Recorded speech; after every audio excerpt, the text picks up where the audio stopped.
Hey guys, we're going to do 3.6 now. Go ahead and try the warm-up.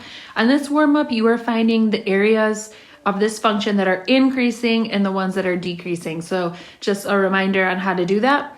You find your first derivative, you set it equal to 0, and then you use those values on a number line to test and see whether or not you get a positive or a negative. If it's positive, it's increasing. If it's negative, it's decreasing. Okay, so hopefully at this point you've completed the warm-up. Let's take a look at it. So like I was just saying, we're going to take our first derivative. So this one's chain rule. We're going to bring the 3 down in front, knock it down to a 2. Derivative of r is just 1, so there's nothing to come afterward. We're going to set this equal to 0. So if we divide by 3 and take the square root, we get r plus 7. So negative 7 equals r. Okay, so now we're going to test negative 7. We're going to test values on either side. Okay, remember you're plugging these values into the first derivative. So we're going to be plugging them into this. Okay, so let's start with something on the left of negative 7. So like negative 8. Negative 8 plus 7 would be negative 1. Negative 1 squared is 1. 1 times 3 is 3. So this is positive. Oops. And then similarly on the other side of negative 7, like negative 6, we would get positive 1. Square it, still 1 times 3 is 3. So it's positive on this side as well. What that means is even though there is a critical point at negative 7, there isn't a change in the increasing or decreasing, which means this is not a max or a min. So we're going to write down increasing on negative infinity to infinity. If you were to take a look at this graph, I just want to show you. It looks like something like this. Okay, there's negative 7. And so you can see why at that point there was a slope of 0 on the tangent. Okay, it does flatten out, but it's not a max or a min. All right, let's try number 2. So for this one, our derivative, we are going to have to use product rule. So we have derivative of the first, which is 1, times the second, plus. Derivative of the second is a little bit trickier because it's also chain rule. So I have the 1/2, which is the square root. So 1/2,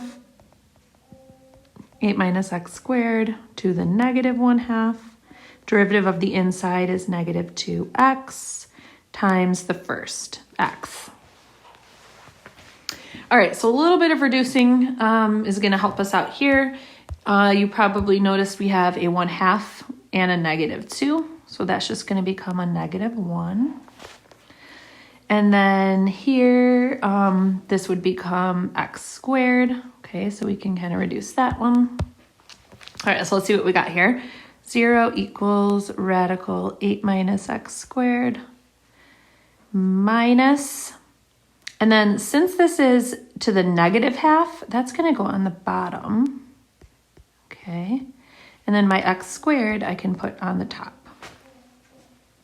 All right, I'm going to add that over to the other side. So now I have x squared over radical 8 minus x squared equals radical 8 minus x squared.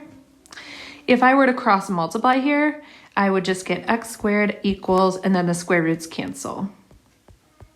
All right, I'm going to add the x squared, divide by 2, take the square root. All right, so now I have my number line, negative 2 and 2. And we want to test values in each interval, plugging them into the first derivative. So probably I would use this part right here, the nice reduced down part, plugging in my x's.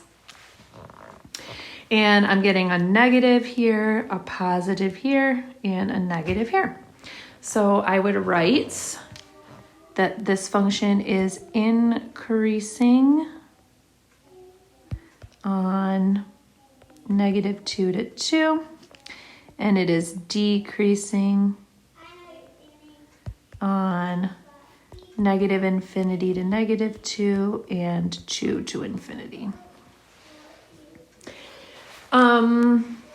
They also want us to find the extrema.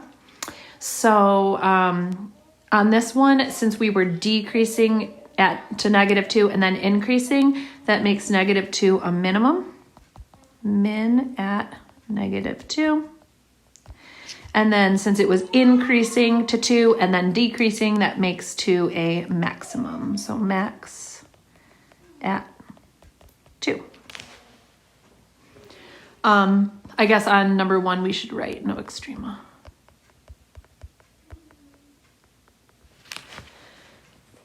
All right, so we're going to move on to number 3. I'm going to go ahead and pause it and erase. All right, number 3, do our first derivative. F prime of x equals 3x squared plus 16. We're going to set that equal to 0.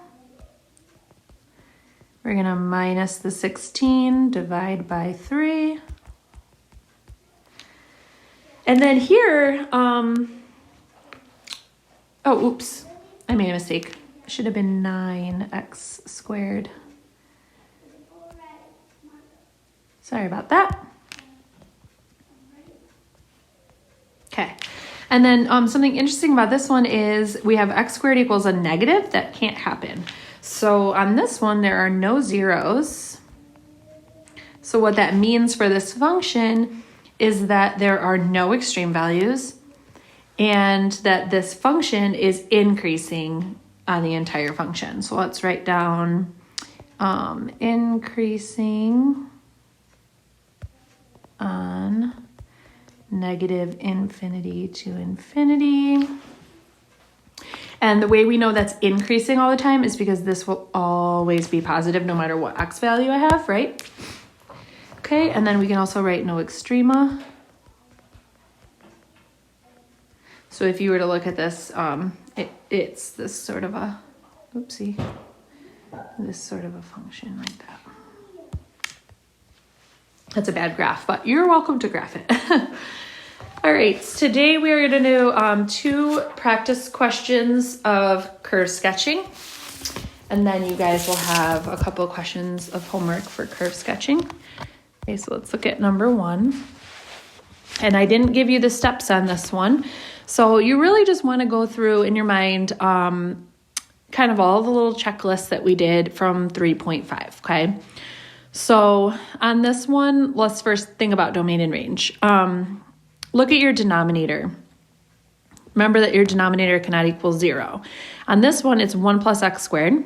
So no matter what x value I choose, so that denominator will always be positive. It's not going to equal 0. So the domain and range has no restrictions. Okay, next let's think about our x and y intercepts. So first we'll do our y-intercept. And remember, to do our y-intercept, we look at when is the function, what happens when we plug in a 0 for the x. Okay, so we're going to do 0 plus 1 squared and 1 plus 0 squared.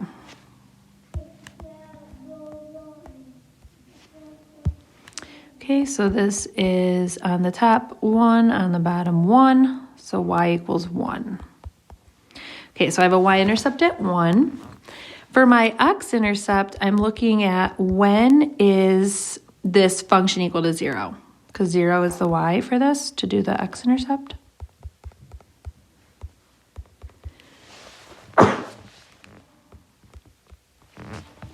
Remember, when you're trying to equal 0, the denominator doesn't help you. And on this top, the only place I would have 0 if I do a square root would be at negative 1. Okay, so I have a y-intercept at 1, I have an x-intercept at negative 1. Okay, next thing we want to think about is asymptotes. So for a vertical asymptote, that's where the denominator equals 0, and we already talked about the fact that on this one, it's not going to equal 0. So no vertical asymptotes.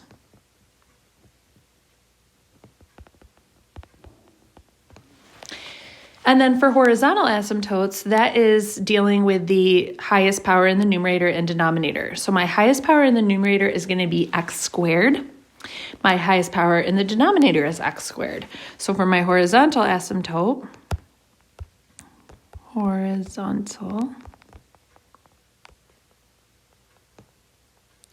I'm going to have an asymptote at y equals, and I want to do the coefficients. So the top is a 1, the bottom is a 1. So this is 1 over 1, which is 1. Okay, horizontal asymptote at 1. All right, now that I've done my domain, my range, my y-intercept, my x-intercept, my asymptotes, now I'm going to move on to my first derivative. So I need to do quotient rule. So I have derivative of the top times the bottom. I'm going to get rid of this x-intercept. Move it up here.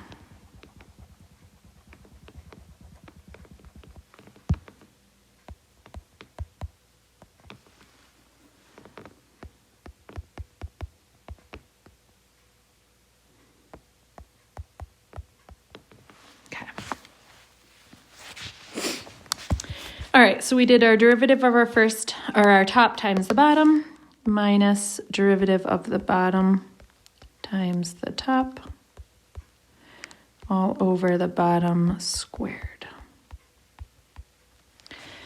Okay, now I want to set this equal to 0. It is worth working this out a little bit. It's going to help us, so let's go ahead and do that. So on the top, I have 2x plus 2 times 1 plus x squared minus 2x times x squared plus 2x plus 1. So I just distributed out that squared. Okay, the bottom I'm going to leave. Okay, so one more turn of distributing. So here we go. We have 2x plus 2x cubed plus 2 plus 2x squared minus 2x cubed. Don't forget to distribute this minus all the way through. Minus 4x squared minus 2x. Okay. All right, let's see if we can cancel anything. So we have this 2x and this negative 2x that cancel. I have a positive 2x cubed and a negative 2x cubed. And everything else I'm going to keep. So I have negative 2x squared plus 2. All right, so there's my first derivative. Remember, the denominator is not going to help us equal 0, so we're just going to look at the numerator now. So we have 0 equals, let's factor out a negative 2.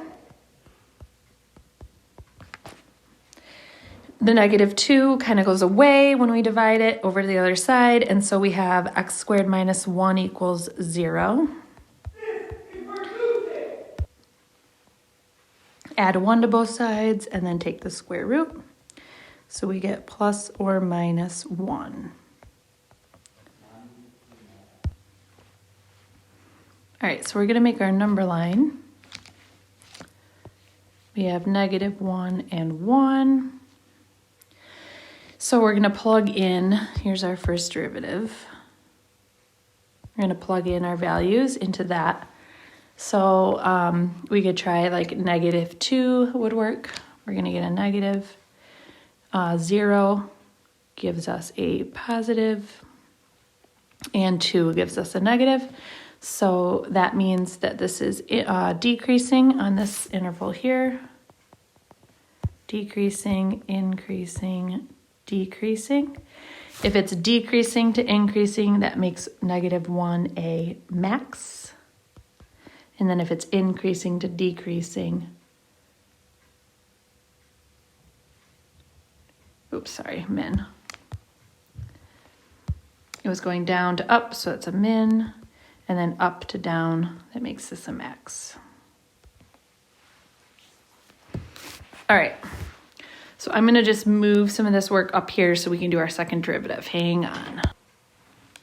All right, I also, when I wrote down my min and my max, I went ahead and plugged in those x values into the function, the f of x, so that I could get the y value. So I have -1, 0 for the min and 1, 2 for the max. All right, let's go ahead and do our second derivative now. So we're taking the derivative of the first derivative. Okay, so we have derivative of the top times the bottom minus derivative of the bottom, this is chain rule, times the top over the bottom squared. So the squared becomes a 4. All right, I'm noticing I can cancel 1 plus x squared off of everything. Okay. And then I do want to spend some time simplifying this.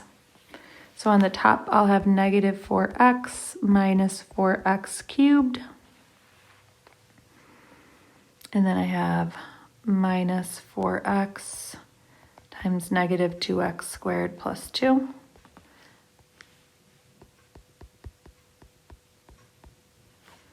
Okay. Let me distribute that -4x.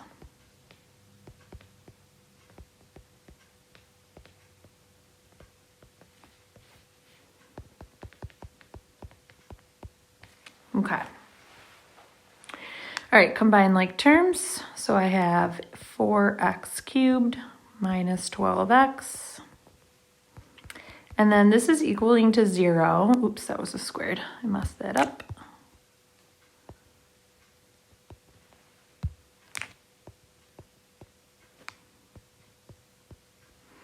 So remember, the denominator does not help us to equal 0, so we're just going to look at the top. Let's factor out a 4x. Okay. All right, so here we're going to see our roots. We have one root, which is 0, because it's 4x equals 0. Then we have the other root is x squared minus 3. So if we added the 3 and did the square root, we would get plus or minus radical 3. All right, let's set up our number line. Okay, and so we're going to test values here. We are plugging these into the second derivative. So you're plugging values into this. Okay, so on the left side of negative radical 3, so you could test like -2 would be fine. You're going to get a negative there. Between 0 and negative radical 3, like you could test -1, you could get a positive there. Negative, positive. Okay, so what that means is that these two are inflection points. Actually, all three of them are inflection points. Okay, and then what the negative, positive shows us is that this is concave down. This is concave up, concave down, concave up. All right, so I'm going to erase some stuff so that we can sketch our graph. All right.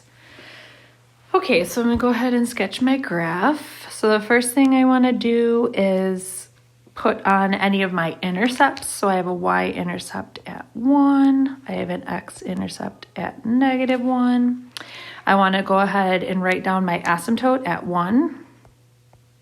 And remember, a horizontal asymptote, the graph is probably going to cross this, but it tells us that as the graph goes out far to the left and far to the right, it's going to hug this line eventually. All right. Okay, so I have my minimum at -1, 0. My maximum is at 1, 2. I want to have that point on there. Okay, and then what's really important here is remembering our concave up, concave down. So it looks like from all the way to the left until we get to negative radical 3. So negative radical 3 is a little bit over to the left of -1, maybe right there where I just put that little mark. And from There to there, it is going to be concave down. At that point, we're going to change to concave up. See how I changed the direction of my curve? It's now going to go up. I'm hitting my min. Okay. I'm going to be concave up until I get to 0, 1. At that point, I'm changing to concave down. Concave down is going to stay until radical 3, which again is a little bit past 1. And now I'm concave up again for the rest of the graph.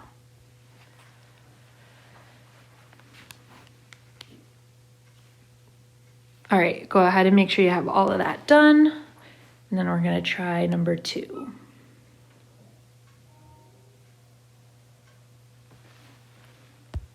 All right, let's take a look at number 2. So first thing we want to think about is domain and range. This is a polynomial, so we have no restrictions on our domain. Okay, the next thing we want to think about is our x and y intercepts. So our y-intercept is going to be when we plug in 0 for x. So the y-intercept, if I plug in the 0 for the x, I get 10. The x-intercept is going to be the actual solution to this function, and so like equaling it to 0. I do not want to solve that. It doesn't look like fun to me. I'm not going to worry about it. Okay, next we're going to think about asymptotes. Vertical asymptote is where we have a denominator equal to 0. We don't even have a denominator.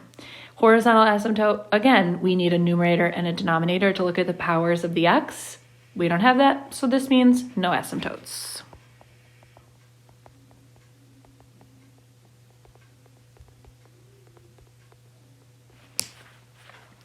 All right, the next thing we want to do is do our first derivative.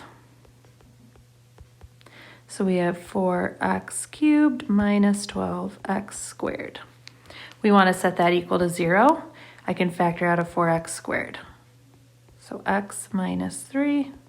And then this looks like I'm going to have a 0 at 0, because 4x squared equal to 0, x has to be 0. And then I'm going to have another 0 at 3. Okay, we want to make a number line. We want to test values into our first derivative. Okay, so here is our first derivative. And we want to plug in values in these intervals. So to the left of 0, we're going to get a negative. Between 0 and 3, we're going to get a negative. And to the right of 3, we're going to get a positive. I'm kind of blowing through that step. I'm confident that you guys can pick a value plugged into the function. All right, so that means here we are decreasing until 3. And then after 3, we're increasing. Okay, so that means that since we're decreasing until 3 and then increasing, at 3, we're going to have a minimum value. And then it also means that at 0, we have a critical point, but it's not a max or a min. So if you remember in the warm-up, we had that function that kind of flattened out and then just kept going up. It was increasing the whole time. So that's going to be that type of a thing. We're going to be decreasing, the graph's going to flatten, but then it's going to keep decreasing. All right, I'm going to erase some stuff so I have room for my second derivative. All right, and then notice I found the y value for that minimum at 3. It's 3 negative 17. I just plugged in the 3 into f of x to find the y. All right, we're going to do our second derivative. Okay, so this would be 12x squared minus 24x. We're going to set it equal to 0, factor out a 12x. So I have x equals 0, x equals 2. I'm going to go ahead and make my number line. So I'm going to be plugging in values into my second derivative. Okay, to the left of 0, I get a positive. Between 0 and 2, I get a negative. To the right of 2, I get a positive. So what that means is that I am concave up, concave down, and then concave up. It also means that at 0 and 2, I'm going to have inflection points. Okay, and those, I think I'm actually going to find them. So my inflection points if I find the actual points, okay, if I plug in 0, I got 0, 10. Plug in 2, I get 2, -6. And on this one, I just don't have a lot to go off of, so I want those extra points just to help shape my graph. Okay, I'm gonna erase so I can graph. All right, let me set up my graph. You probably noticed that my y values, I have a -17, I also have a 10. So my y scale, I think I'm gonna go by maybe 2s or 5s so that I have room to get up a little bit higher and down a little bit lower. All right, so let's do some points here. I'm gonna go by 5s, 5, 10, 15, 20. I don't know how you guys are with graphing. I find that in the younger grades, like the 7th and 8th graders, it's probably their weakest thing. Like even just to make a scale on a graph, they really struggle. So I don't know why that's difficult, but all right, let's go ahead and graph. So y-intercept at 10, put a point. I didn't find my x-intercepts, don't have any points there. I have a min at 3, -17. Okay, I want to get that on there. I also have, I know that at 0, 10, remember 0 was one of my critical points, I know the graph's gonna flatten out, okay. I also have an inflection point at 0, 10, and then I have another inflection point at 2, -6. All right, so I know I am concave up until I get to 0, 10. So on this part of the graph, I'm concave up. Okay, do you see how I made that? I'm gonna do it in a different color. Concave up until I get to 0, 10. My graph is now flat, and now it becomes concave down until I get to 2, -6. Okay, so there's my inflection point, there's my derivative of 0, it flattened out. I could have made it a little flatter, but whatever, okay? At this point, it turns back to concave up, and it goes down to hit that minimum value at 3. After 3, it's increasing. So I'm going to go down, hit the min, go up. All right, notice I do end up with a couple of x-intercepts just from graphing it. And that's fine. All right, and now you guys are good to try your examples on your homework of curve sketching. Follow these examples as a guide.